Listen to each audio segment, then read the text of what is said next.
अस्सलामुअलैकुम viewers and welcome. 22 फरवरी 2023 आज close होने वाले दिन में KSE 100 41,167 की क्लोजिंग रही 217 पॉइंट प्लस।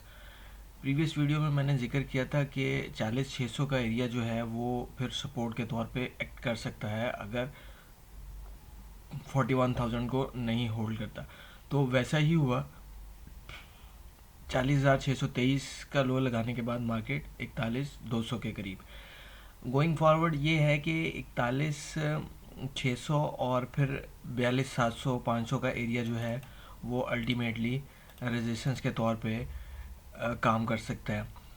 और डाउन साइड पे अगर नया लो लगता है तो फिर वही 40,500 और 40,200 का एरिया जो है वो सपोर्ट के तौर पे देखने में आएगा।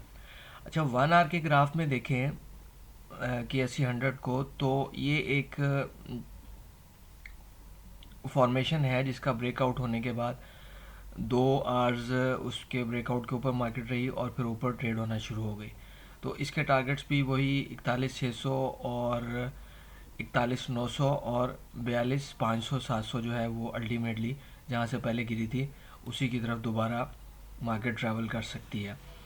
चूँकि स्टाफ लेवल IMF के साथ एग्रीमेंट की बात भी हो रही है हमारे फाइनेंस मिनिस्टर की तरफ से, तो देखें उस एंड पे अगर कोई पेशरफ्त होती है तो मार्केट उसे सेलिब्रेट कर सकती है। लेकिन इस एग्रीमेंट के और ये बेल आउट पैकेज जो है ये मुल्क की इकॉनमी के लिए बिल्कुल भी सही नहीं है, क्योंकि बार बार लोन के ऊपर जाना और मज़ीद लोन और फिर उसके ऊपर मज़ीद इंटरेस्ट, ये कोई हेल्दी साइन नहीं है मुल्क की इकॉनमी के लिए।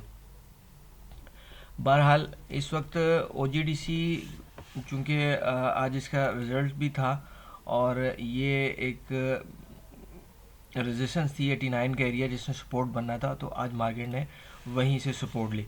मैं सीमेंट सेक्टर की मुसलसल बात कर रहा था कि एक चूँकि बियर ट्रेंड में थे, लेकिन बियर ट्रेंड ने एग्जॉस्ट भी होना होता है और उसके जो लोग कैश में बैठे होते हैं वो फिर आ जाते हैं इंटरवीन करने के लिए कि जी कुछ दूसरी साइड पे, क्योंकि जब सेलिंग एग्जॉस्ट हो जाएगी कोई भी सेलर नहीं रहेगा तो फिर बायर्स जो हैं वो आ जाते हैं। इसी तरह वाइस वर्सा, जब कोई भी बायर नहीं रह जाता तो फिर सेलर्स जो हैं वो इंटरवीन कर जाते हैं।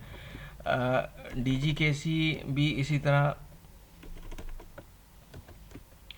सीमेंट सेक्टर में चूँकि ये हिस्ट्री के बॉटम पे है।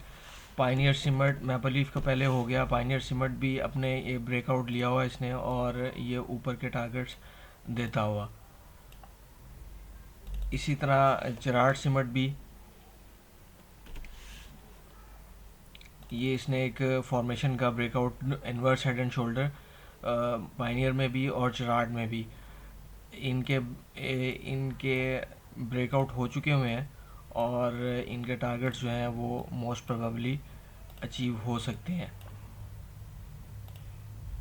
ये इसको हम लगाएंगे तो ये इसका टारगेट एरिया बनेगा और फिर ऊपर ये रेजिस्टेंस भी आ जाएगी 125 और 130 के एरिया में।